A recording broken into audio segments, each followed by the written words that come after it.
What's up, folks? My name is Rasan Bahati, born and raised in Compton, California, where at the young age of 11 years old, I found the sport of track cycling. 10 national titles later, I launched the Bahati Foundation to help marginalized communities rise above their circumstances. But today, I ride for fun, fitness, and community, all while representing brands that I love so much in the industry and making cool content. What's up, folks? Welcome back to the channel.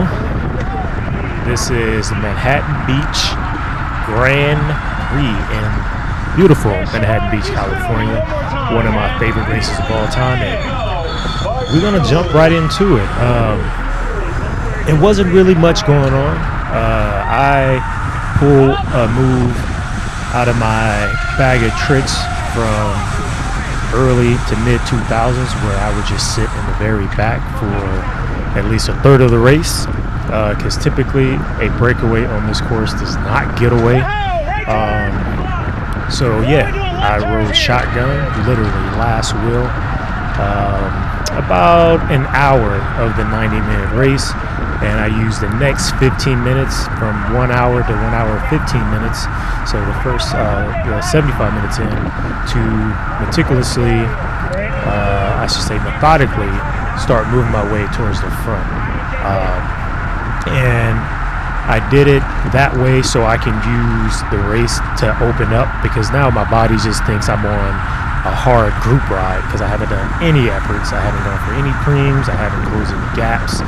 So the body just thinks, okay, you're on this fast endurance ride. So made some moves as I moved up to open up the legs, and as you can see, I'm towards the front. Top 5 wheels.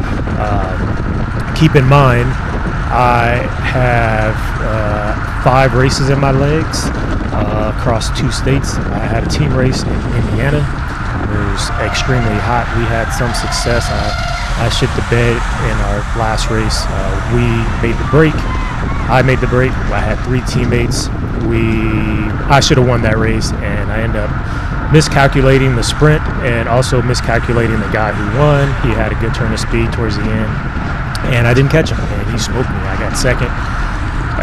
Packed my bike and hung out at the Indianapolis airport until it was time to get on the flight. And Indianapolis airport sucks. I don't even have a lounge. Yeah, I said.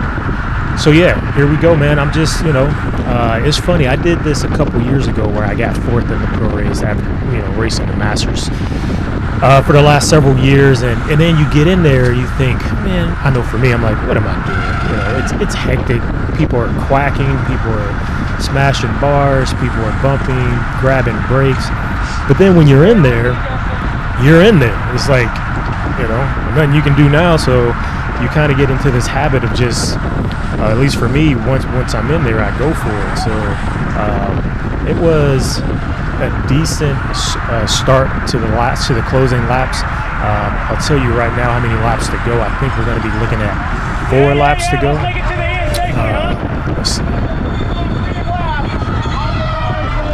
Yeah, so 4 laps to go. You can see there's several trains. 149 is trying to line it up, and I'm by myself. So you can see I'm pushed off to the left just to protect the inside. And I kid you not, no one was nailing this turn. Everyone was going so wide. The inside lane was so wide open. All you had to do was hug the fence, and you could put like 3 bike lanes there. So right behind me is Justin, looking cool as a cucumber. Love to see Eli Watson at just 14 years old mixing it up in the pro field. And then right in front of me, I got that thong skin suit on Dante. So that kept me motivated right there. The ASOS thong skin suit. Corey Williams right behind me. I think, I know some of these guys will follow me towards the end, because and this is not bragging, this is straight experience.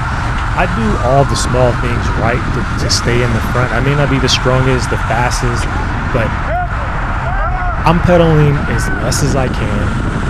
I'm using momentum. I'm using other people. I'm using corners. I'm not touching brakes. to stay in the position, and I'm just floating. So people like Justin, Corey, and others have the tendency to follow me towards the end, and then once they get within the last lap, they just smoke me. But I would say it's still lessons to be learned. I'm not sure what happened right there with that one guy who just bailed out. But, you know, all these things are going on in a race where you're going 30 plus miles an hour. So as we hump over this hill, it was important to keep position. Is a headwind, but it's also downhill, and the speed is not like we're not on yet, right? I mean, we're going fast. We're still upwards 35 miles an hour on this downhill, but it's so fast that the group as a whole can stand there. So this is a matter of just being safe, right? You just want to pick the wheels where you can be safe and not be interrupted, because a touch of wheels right here, 30 guys are going down, 20 guys are going down. So all I'm thinking is protect yourself, be around the right people. If you see someone like riding crazy and aggressively, get away from them. So these are all the things that are kind of going through my mind. Also going through my mind, I'm thinking, man, I actually feel pretty good. 3 to go. I've got 5 races in my legs already. I raced earlier this day where I kind of felt like crap just from the lack of sleep, landing early in the morning at LAX, going home, packing a race bag and unboxing my bike, and then basically straight to the race to race the Masters at 10 a.m. I was pretty tired.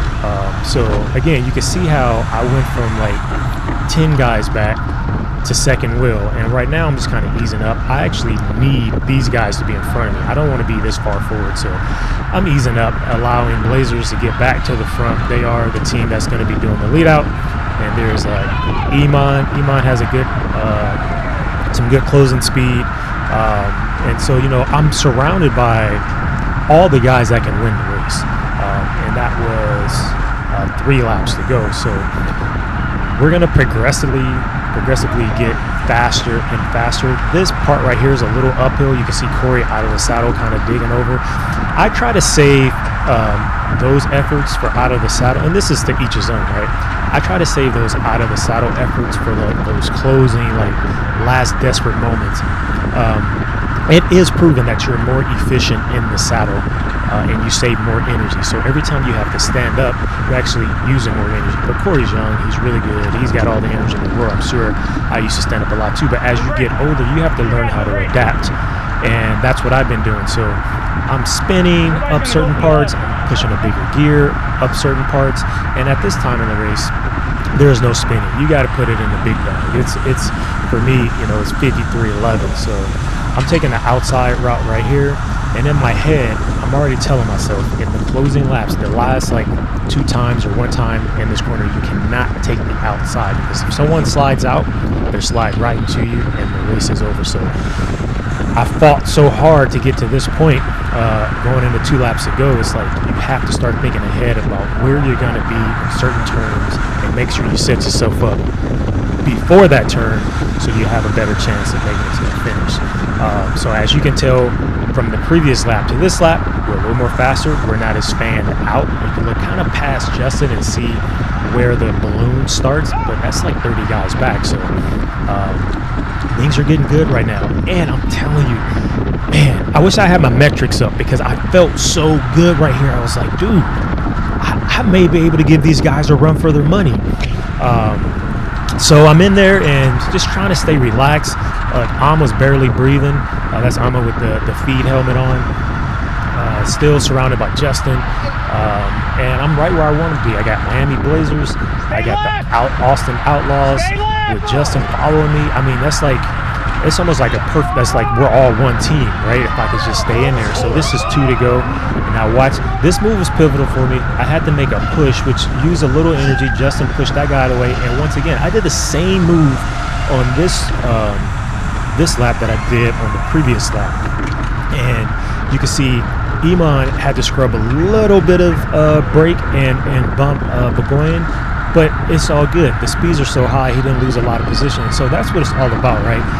You never need to really freak out. Some people get like, oh, I'm boxed in, and then they just start throwing haymakers. It's like, dude, this is not Athens Twilight. This is not like one of those tight technical crits in the southeast. You have plenty of space to move up. You have plenty of time to move up. And so one thing I noticed in the pro field that I didn't notice, actually, we didn't do it at all. In the pro field today, racers are actually looking for contact. And it's like, that's the reason why I think you see so many crashes, is that these guys are actually looking for contact versus letting the contact come to them, bouncing off the contact in racing.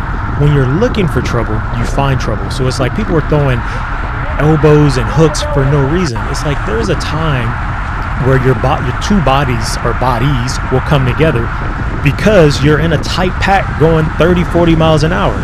But if everybody's doing the thing correctly and you just come just like that, did you see that? Iman and Justin came together. No one was looking for contact.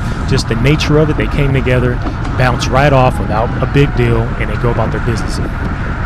On the flip side, you got these guys just like looking for contact, which causes a lot of issues. Oh, you see that? Oh, yeah, baby. I love watching this rear camera. So here we are. Still, my confidence is high. I'm feeling real good about the finish. I got Justin on my wheel. I'm like, all right, if I could stay towards the front, I think I can fend Justin off. And even if he beats me to the line, I'll run top 3, top 5. But I'm thinking I can win this thing. So I'm still on Corey. I'm protected from the wind. No wind is touching me right here. And we're going in a 1 lap to go. So Justin said, all right, I had enough of you, Bahati. I'm going to get in front of you, which is totally fine, right? And I still have really good riders on my wheel. I don't see Burgoyne yet, Lucas, but I know that he's around somewhere because he ended up winning the race, of course. And I'm going to tell you where things started to fall apart for me right now. So watch this move. All right, remember the last 2 laps, I did the same thing to protect myself inside. Here comes the swarm. I can feel it. I don't even have to look, right? I just stay left. I'm not using any energy to stay left and protect myself, right? I didn't lose 1 spot. In fact, I made up a couple spots. But I eased up to let Justin back in front of me. So I got in front of Justin, but I wanted him in front of me. So now we're cooking. We're going pretty good on this uphill, 30 plus miles an hour. And the legs started to feel some of the fatigue from all the races that I've been doing. But it's not over. You know why? Because after you crest this hill, you got this really fast downhill where we're going at least 60 Ks an hour. So 40, 42, 43 miles an hour. Right about here, we start going downhill. And it's extremely fast. I'm in a good spot. I'm only about 10 riders back. I still feel good about my chances. I got 2 of the best guys right in front of me, Justin and Corey. The thong is still keeping me excited on Justin. You see that? The little bathing suit he got on there. So Justin makes a move, which sets me up even better because now I'm really protected. I got 1 to my left, 1 to my right. And then the big push to the corner is where I lost maybe about 5 spots. And it was pretty pivotal. But race is not over. What did I say earlier? Tons of space. And what did I do wrong? I went outside.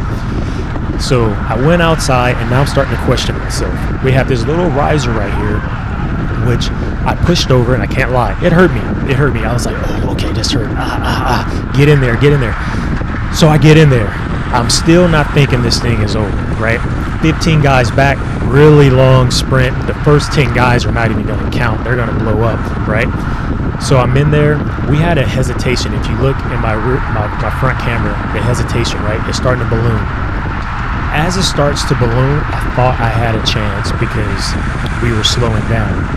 But I think it was Dante Young that got on the front at this moment and just ramped it up, and I couldn't hang. And that second ramp just killed me. So I pulled out, and that was it. I was happy to survive. Thanks for watching, and that is it for this year. Peace.